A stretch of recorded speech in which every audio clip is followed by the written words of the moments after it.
Indeed, COP27 is meant to be what is called an implementation COP. It's time that the pledges that have been made, the announcements that have been made, the headlines that have been grabbed, now we move towards action and implementation.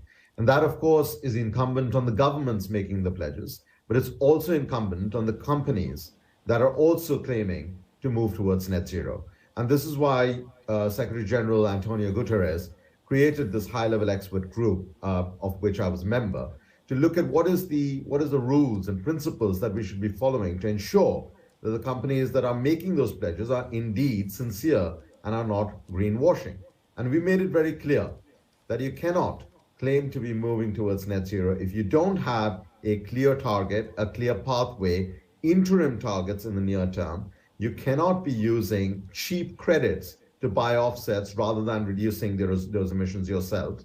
You cannot be lobbying against the actions on climate change on one hand and yet claiming to be a company that wants to move towards net zero. So these are some clear guidelines we've set forth.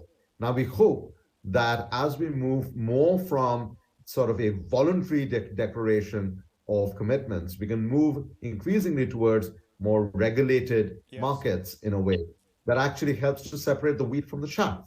Understood. Arun, so the most visible polluters arguably are the oil and gas industry. They are, to their credit, they have been trying to decarbonise the portfolio, and then the energy crisis came along, which was seen as a big setback. What kind of commitments are you getting from them?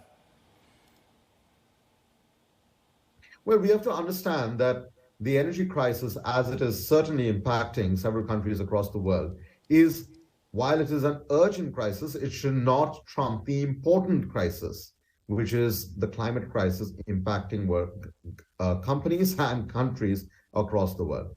We've got to make sure that the energy crisis that we are in serves not as a fig leaf for inaction, but actually serves as a catalyst for actually leapfrogging, for investing in the cleaner energy systems of the future, which are both more resilient to climate change, but also actually offer new opportunities for investment and growth and jobs, including in emerging markets where a lot of the infrastructure has to be built.